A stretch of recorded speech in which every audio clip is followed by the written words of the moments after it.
tayo napagbigyan na makaupo sa Senado. May plano pa po ba tayo na kumandidato ulit sa... That's 3 years from now ang next elections. I don't want to think only of elections. Ang immediate natin na kailangan pagtuunan ay paano ba natin puproteksyonan ang ating demokrasya, because the attack will be very immediate. I'm expecting an immediate attack by this new regime on what? On our institutions of democracy. Ngayon pa nga lang, pinapakalat na nila yung kanilang mga propaganda sa mga communist na yan. Ibig sabihin, binubugbog na nila ng propaganda ang masang Pilipino. Tapos, andyan na hindi ka na pwede mag-rally, binubomba ka na ng waterpano. So, immediate na attack. Ano pa kaya kapag baguhin na nila yung mga storybooks natin? Provoking our youth. Provoking our youth na babaguhin na nilang history books, tapos sasabihin nila golden age yung panahon ni Marcos, which is unacceptable to our youth. The critical mag-isip ng mga bata. Papalamunin nila yung mga ROTC na yan para turuan ang ating mga kabataan ng mga red tagging na yan. So it's again a provocation of our youth. So the attack will be very immediate. So anong gagawin natin? Isipin natin eleksyon, ngayon inaatake na tayo. So we have to set aside muna eleksyon na yan. Kailangan natin nabuuhin ang resistance sa mga attacking yan. And that's the most immediate thing to do right now. Hindi yung manangarap kang tumakbo ulit ng Senado. Sir, isa pa sa nagiging issue ngayon, matunog at kumakalat sa social media ang request na tanggalin ang exemption ng VAT. Sa tingin niyo po ba ito ay makakatulong sa masang Pilipino? Tanggalin ang VAT. Tanggalin ang VAT at ang excise tax. Exemption, yung mga, di ba may mga exempted po sa VAT? Hindi kuwan lang yan. Ganito, tanggalin ang VAT altogether. Kasi yan ay tax on consumption. And can you imagine, prices are going up. Now, anything less than that, yung mga cosmetic solutions lang i-provide mo, hindi rin makakatulong because it's limited. Because of the fact that it's limited. We should remove VAT altogether and tax our billionaires. Hindi yung mga consumer na naghihirap na ngayon sa high prices. And tanggalin na rin ang excise tax na yan sa langis. Tanggalin rin ang VAT sa langis. Short-term solution yan. And we have to have a tax structure na ang ating mga binubuwisan ay ang mga bilyonaryo. Hindi yung ordinaryong masang Pilipino. Sir, meron lumabas din sa mga interview ngayon sa ating darating na susunod na Pangulo na pinipili lang yung mga TV station o yung mga reporter na magtatanong sa kanya. Ito po ba ay lumalabag sa freedom of the press? Yes, of Question course. nung isa natin dito. Yes, of course. Diba? Kasi kailangan may malaya tayong media. Kailangan may public scrutiny. Accountable officer siya, di ba? Ang pagiging presidente ay hindi private person. You are an accountable public officer. And it is actually your duty to explain yourself and subject yourself to public scrutiny. And for you to simply choose friendly so-called reporting or friendly media personnel to cover your regime. Hindi, ano yun? Diba? So you're not making available information that should be made available to the public because you just want to choose friendly media. So, bina-violate mo freedom of speech, freedom of information ng taong bayan. Now, it could be actionable or not actionable. Will you say, will you file a case based on that? Regardless, kung ito ba ay actionable na mapapailan mo ng kaso o hindi, pwedeng by its very spirit ay binayolate mo ang freedom of speech, freedom of the press. By its very spirit, which dapat hindi mo ginagawa bilang presidente. Meaning to say, you are shielding yourself from what? Do you have a secret? May takot ka ba na meron kang masasabi na hindi mo mapapaliwanag ang sarili mo? Sir, hindi tayo nagsimula kanina kung paano kayo nagsimula. Nakikita ko na masyado kayong ang tapang nyo, no? Hindi kayo nagtatawa para sa buhay ninyo. Sir, saan yung galing si Mr. Luke Espiritu? Paano kayo napasok sa ganitong sistema ng o yung pinaglalaban ninyo? It has been a common question. Where do you live? Parang it's as if ako ay sumulpot lang bigla from yung vacuum. Of course, there is no vacuum. I've been there all the time. Okay, I've been a labor leader since 2015. And I became president of the Bukura ng Manggagawang Pilipinas since 2018. And we have taken positions against contractualization. I've been struggling with the workers for all these years. Even to the point na ako personal ang nag-organisa sa mga manggagawa. Ako personal ang nagtataktisay sa kanilang mga laban. At nandun, present, physically, sa kanilang mga laban. Hanggang sa pagkakaroon ng pagtulong mismo sa picket line. Opo. So, parang narinig ko siguro a year ago na pinagbabawal na yung mga contractualization, di ba? Nasusunod po ba? That's not true. Wala nang iba. Okay. It's been Akala ko legal. legal na siya. It's not. It's not. Kasi doon tayo may So, hindi rin pala siya nasunod. Sir, meron ako isang interview na napanood ko, kayo po, sinabi doon na kayo ay graduate ng LaSalle, Ateneo, pero paano po napili na makilaban sa mga masang Pilipino? Alam natin na mga Atenista ay mga sosyal, mga Lasalista. I've always been explaining na kahit ang middle class ay parating nandyan sa ganyang sitwasyon. The middle class dahil gitna siya, which yan yung aking middle class. Dahil nandyan siya sa gitna, hindi siya mayaman, hindi siya mahirap. Hindi siya oligarch, hindi siya wala siyang ali-alian ng kasilaki ng mga bilyonaryo. Pero at the same time, hindi rin naman siya mahirap. So parati siya sa gitna. So napaka-peculiar ng posisyon ng middle class, which is sino ang pipiliin mo? Sino ang kakampihan mo? Yung nasa tuktok o yung nasa baba? Kapag kinampihan mo yung tuktok, hindi mo mapabago dito na status ko yun. Pero pag kinampihan mo yung nasa baba, mapabago mo ito na. And there are a lot of people from our class, the middle class, ang ganun ang pinili. Hindi lang naman ako yun eh. Hindi naman unique yan. Kalabaw si Edgar Robson is from the Ateneo, is even a valedictorian. Mas marami pa siyang chance na mag-succeed sa corporate world, yumaman. So he gave up all of that in order to side with those who are in the bottom. O si Eman Lacaba, inista rin naman yan. There's a lot, even until now. Who are my organizers sa Bukura ng Manggagawang Pilipino kung saan ako ay presidente na? They are Ateneans and from UP.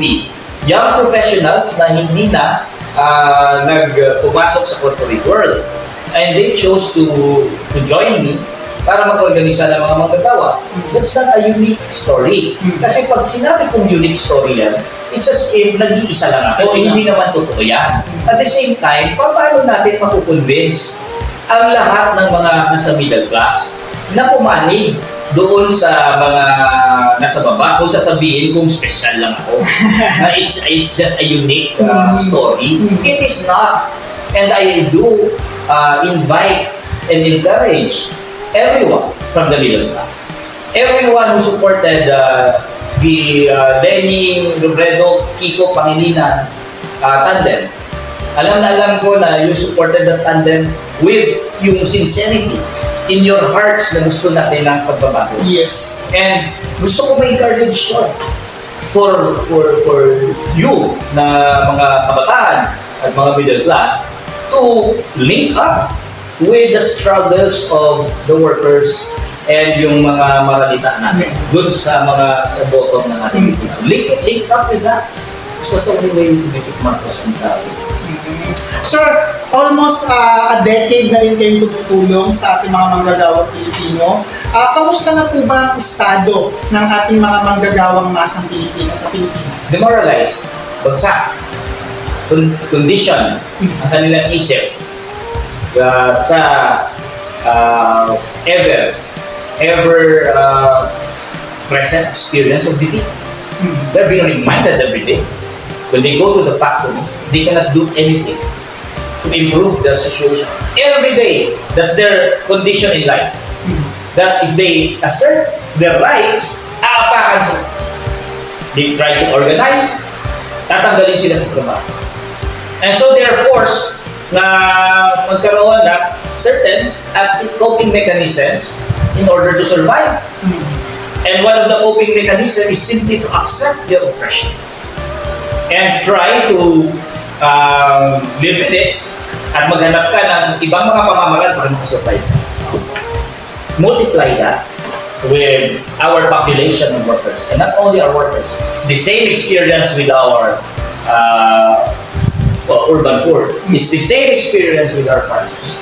Multiply that hopelessness. What do you have? You will have an electorate na madaling ibudol-budol ni Bongbong Marcos. And that would be the objective conditions for a Bongbong Marcos and a Sara Duterte to get the support of the very people that they oppress. Okay? To manufacture the consent of those whom they oppress. And that's what we want. Sir, ito medyo na-intriga ako sa inyong post dito. May isa kayong old picture na nakalagay dito sa caption nyo is, "This picture was taken by Trixie Cruz Angeles way back in 2009. Ano po ang gusto nyo mensahe para kay Miss Trixie Cruz Angeles? I want to give her an advice. Don't accept being the spokesperson that will be your political death. Because nakilala ka before as someone na mayroong progressive na position. So as a friend, I would like to advise you not to accept it. It will be your political death, just like what happened to Ayoko. You would appear as if you are willing to sell your soul for any position of power. Bibigay ng Marcos na dati, ikaw naman ay may mga opinions na hindi naman pabo sa mga Marcoses. Part ka pa nung mga kilos laban kay Gloria Arroyo. Si Gloria Arroyo ngayon nandyan sa side ni... Ano kung tingin niyo magiging part ni ex-President Gloria Arroyo sa administrasyon ngayon? It's an alliance of the criminal bourgeoisie that we have in our country. It's the alliance of the criminal elite. Gloria Arroyo, Eva Estrada, Duterte, they congregate around Bongbong Marcos. And at the local level, although all of those criminals in the local level, the political dynasties, congregate around Bongbong Marcos. Why? Because their interests are going to be advanced kapag ito ang presidente at ang vice president. Ito ay talaga pagsasama-sama na ng mga nanloloko sa atin. Sir, huling tanong na lang po, medyo mainit yung discussion natin. No? Ito yung first time ko talaga na makaharap si Attorney Luke at napakasarap palang makipag-usap ng ganito, lalo na may alam talaga yung taong kausap natin. Sir, huling tanong na lang, interesado akong malaman, ano sa nakikita niyo bilang isang abogado ang mangyayari sa mga nakabibing kaso sa Supreme Court tungkol doon sa disqualification at saka sa cancellation of certificate ni Mr. Ferdinand Marcos? Our justice system, okay, has, number one, failed in prosecuting the Marcoses. Okay? Our justice system has failed in prosecuting a single offender. Okay?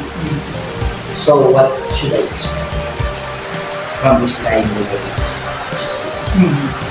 Marami kasing lumalabas sa social media, mga haka-haka na baka ma-disqualify si VP Sara Acuto or baka ma-cancel. They can't afford that kind of destabilization. Okay? Do you think that they will destabilize right away? Yung pagsasama-sama nilang mga kriminal. Okay? Hindi na kriminal, mga plunderer, mga mass murderer na nagsasama-sama, i-destabilize nila ang nagsasama-sama. Ayan, so nakuha po natin mula kay Attorney Luke Espiritu ang mga sagot sa ating mga katanungan sa kanya. Ito ay nagsimula lamang dahil sa kasikatan ni Attorney na nag-trend siya sa SMNI debate ng mga senador at tayong mga kakampi ay nagtiwala din sa kanya at sinama natin siya sa kampanya natin. Sir, pwede po ba tayo magbigay ng huling mensahe sa ating mga kababayan po? Sa ating mga kababayan, hindi dapat tayo mawalan ng pag-asa sa resulta ng eleksyon. After ng elections, kailangan magpatuloy tayo na lumaban. Kasi kung wala na, manahimik na lang tayo, papayagan ba natin ito mga to na mamamayang pag forever sa ating bansa, hindi kaaya-ayang kinabukasan. So tuloy tayo. We have to resist yung atake sa atin ng mga kriminal na mga elite sa ating lugar. We must resist that. At kailangan natin buuin ang tunay na ilusan talaga para magbago ang politika natin. Magbago. Yan. Yan, maraming salamat po ulit, Atty. Lut, at pinagbigyan niyo ako ng inyong oras. Maraming salamat po. At sa ating mga katok viewers, comment lang po kayo dahil patapos na ang election fever. Comment lang po kayo kung ano po yung gusto ninyo natin pag-usapan, saan ninyo gusto akong pumunta, sino ang gusto natin makausap at may interview. Huwag po natin kalimutan mag-like, share, and subscribe dito lang po sa Carnifat TV. Bye! Carlo, thank you. Salamat, Thank you sir. very much. Napakatapang mo, sir. Hindi po kayo natatakot sa mga, sa inyong buhay, sir?